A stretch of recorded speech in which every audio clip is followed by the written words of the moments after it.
the board revert to the list of 7 names that were under consideration on Saturday, minus Tom Cochran and Annie Wilkes.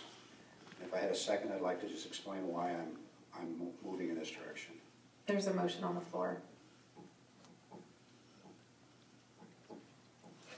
But if you'd like to... Well, I speak to it then, I guess, the other motion. I would appreciate a sec now. The municipality of Anchorage needs an opportunity to select a school board replacement from a list of more than one candidate. Because Tom Corcoran withdrew his name from consideration, we are left with a candidate who only received 2 votes from the school board in the final vote on Saturday. I would like an opportunity to vote for Trey Taylor or John Wanamaker to see if under the new circumstances that either of them might garner enough votes to go into a final selection. This board is being intimidated by the likes of Shannyn Moore, a left-wing blogger, Linda Beagle, another left-wing blogger, and the Anchorage Daily News, who clearly have some kind of an agenda in the school board appointment.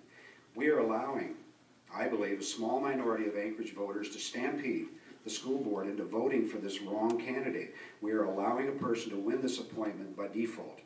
The Anchorage School Board tied in its selection process by a 3-3 vote. After discussing the matter, one candidate received 4 votes on Saturday, and the other, Mr. Cameron, only received 2 votes. I believe that the selection process is flawed. We are being forced to accept a candidate that clearly did not have majority support. In fairness, I believe we need to back up and revert to the list of 7 names of those who made it to the next final list of candidates for consideration. Further, we need to remove Tom Corcoran's name from that list and the name of Ann Wilkes, who officially withdrew her name by letter to us, and ballot on the remaining 5 candidates. The public deserves an opportunity to have a choice. I have nothing against Cameron other than I believe he is a special issue focused candidate. In my opinion, he should stand for election next year and see if Anchorage voters want him to look after the interests of 49,000 students. Under the present process, we are railroading an individual into a seat on the Anchorage School Board. Well, Mr. Smith,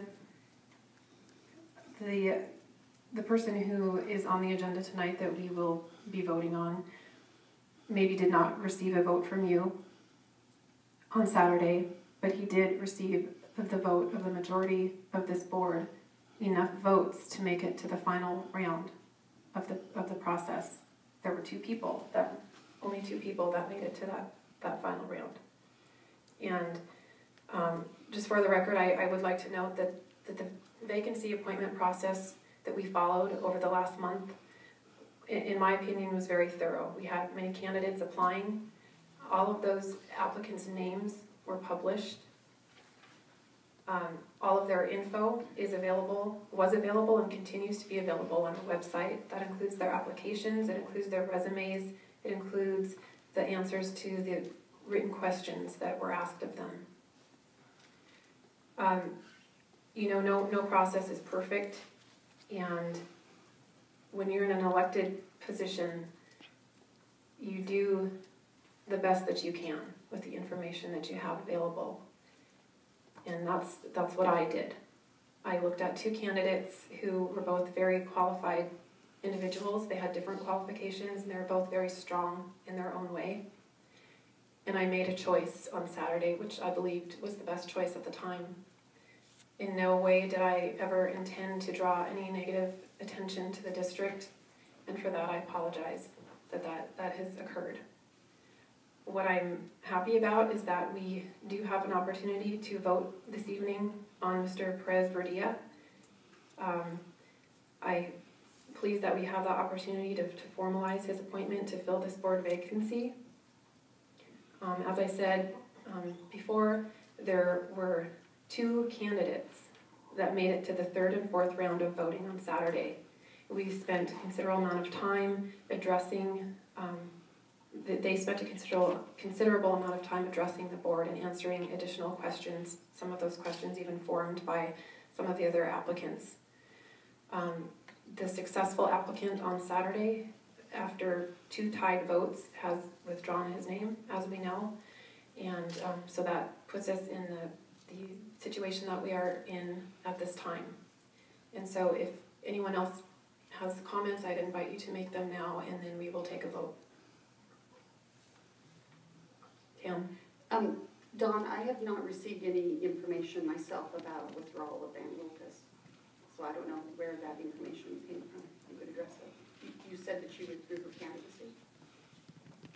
No, the fact that we had our choice withdraw from consideration, and the candidate that was running against him got 2 votes, and Mr. Cochran got 4. I feel like we should. Ann Wilkes wrote an email to the board that stated that she would withdraw her name in support of Cameron. Yeah. Oh, I didn't receive that. Yeah. Oh, I'm sorry. Okay. And then secondly, Jeannie, would you please reiterate what was the process when the applications were first received and they go to the municipal clerk for vetting? Could you explain that process? That is a simple process where the municipality confirms that they are an eligible candidate for the vacancy. Okay. And then we did receive numerous emails in support and in non-support for various candidates since the time the names were published until Saturday's proceedings. And with the exception of the email that you referred to, I believe we are all in receipt of all of those emails, whether they were sent to the board as a whole or sent to the school board secretary who passed them on. So I want to make sure that's very clear. Yeah, thank you for that clarification, that there is always a way for public input to the process, and we are open to that input.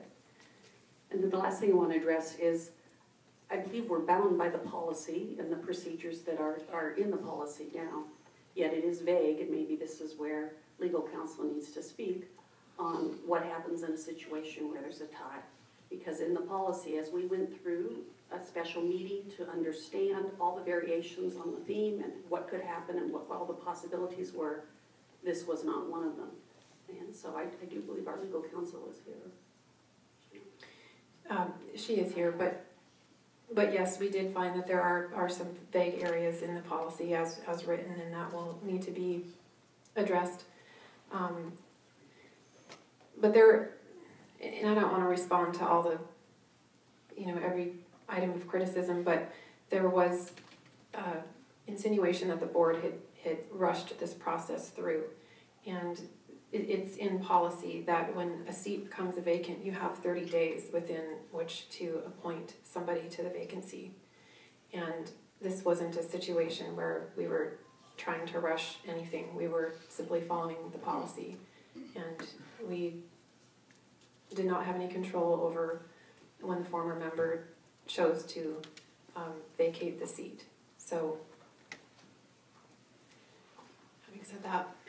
And possibly, as I announced in our early meeting, when we, policy committee meets on April 16th with the municipal clerk to look at some of the procedures that the municipality does when they have a vacancy and some that we do to see if there's a way that we can make consistency. There's potential also, if there is interest, to address how could you change policy to allow a vetting procedure when you get towards the final candidates. Because at this point, we did the vote and then we had the candidates. There was no time to do some substantial vetting on any of the final 7 and then the final 2. We were here on the spot doing that work. So maybe that's something to be addressed in policy. And those on policy committee, I will definitely entertain that information when we work on the board designation language on our April 16th meeting. Okay. Thank you, President Becky. Can I have a few moments? Yes. Okay. I truly regret that this appointment process has been rocky. If I could rewind the clock the last few days and do a few things differently to avoid this fallout, yes, I think I would try to do some of that. Please know that my motivations were pure and honest, and I just want what's best for the school district and community. By the way, the APOC campaign contributions are public record, and for the first time last year, they were filed electronically, so they're very easy to pull up and retrieve. The list of appointment candidates was also published for over a week before the vote. The public had an opportunity to independently vet and comment during that time. The good news is there were 2 excellent finalist candidates on the school board. Cameron Perez-Verdia will be a wonderful addition to this board, and I am truly looking forward to serving with him.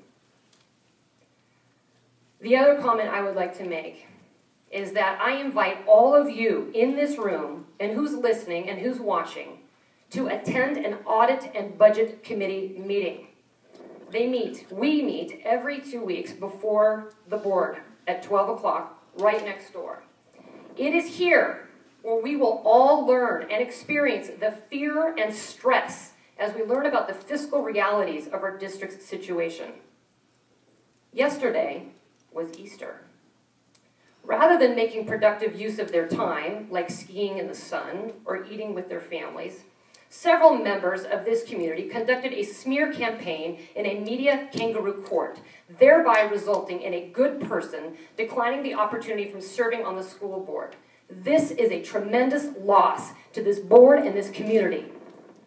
My biggest fear is that during this period of declining revenues, the needs of the special interest groups will be placed above the needs of the core functions of this district. I have my own pet programs. My children are involved in Ignite, but I understand that what's best for the district was to restructure Ignite this past spring, because that is what's best as the district as a whole. And that is what my job is here on the school board, is to put my own personal biases aside and do what is best for all district. I ask you all, put your party affiliations aside. Put your biases aside and cooperate to preserve the core function of this district, which is educating all kids and to moving forward our strategic initiative. Thank you.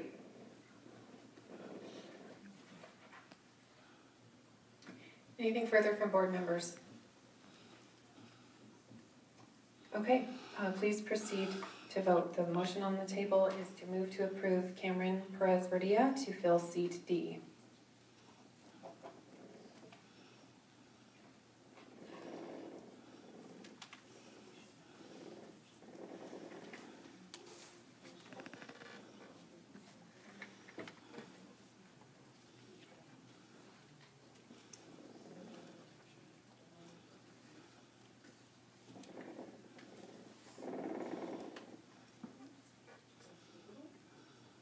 Is it not working?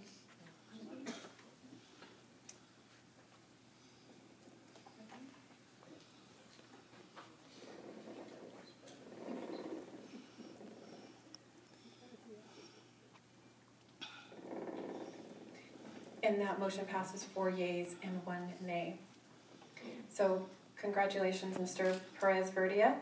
And I think that if our judge is ready,